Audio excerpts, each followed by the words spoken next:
che nonostante tutto hai deciso che stanotte vuoi sparare i botti.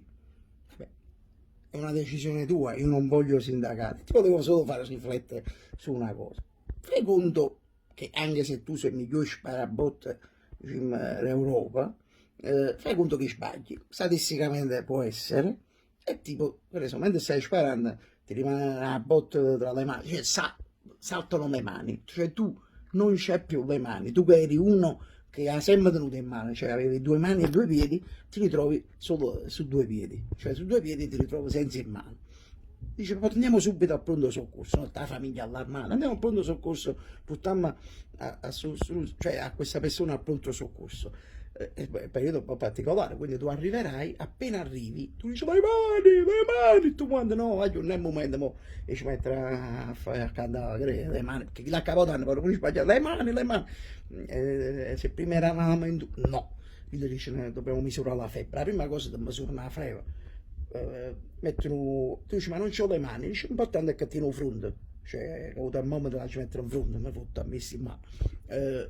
Dopo che dicono non hai la febbre, ti fanno fare il tampone, tu sei in busto in mano, al look, per favore vada a fare il tampone.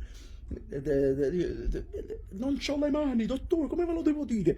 Tu dici l'importante è che ti un naso, perché lui tampone, cioè se tu a botte da spari in tuo naso, ti un buco, che loro non sanno dove mettere il tampone e là cominciano a allarmare codice rosso e ti fanno occupati. Invece si possono mettere il tampone, non se ne fotte perché la cosa procede, l'iter, il protocollo procede, quindi non se ne fottono, quindi mettono il tampone, tu devi aspettare mezz'ora il risultato, senza in mano, quindi non può fare manca una telefonata, un messaggio, perché come fai, con la bocca, rientro, o il telefono e schiacci le tasta così, siamo bravissimi con gli smartphone, però così veramente è complicato. Dopo mezz'ora arriva il risultato, signore è negativo, dottor dice, negativo può tornare a casa, ma anche in mano, buono, che così ti può mettere in dal lui, insomma, evitiamo tutti i pericoli di contagio. Torniamo a casa senza in mano, cioè che ripieno, quindi te lo puoi dire, però senza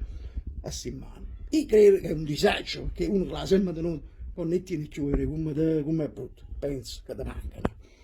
Quindi non lo so, sparate però comunque lo so, siamo alla fine.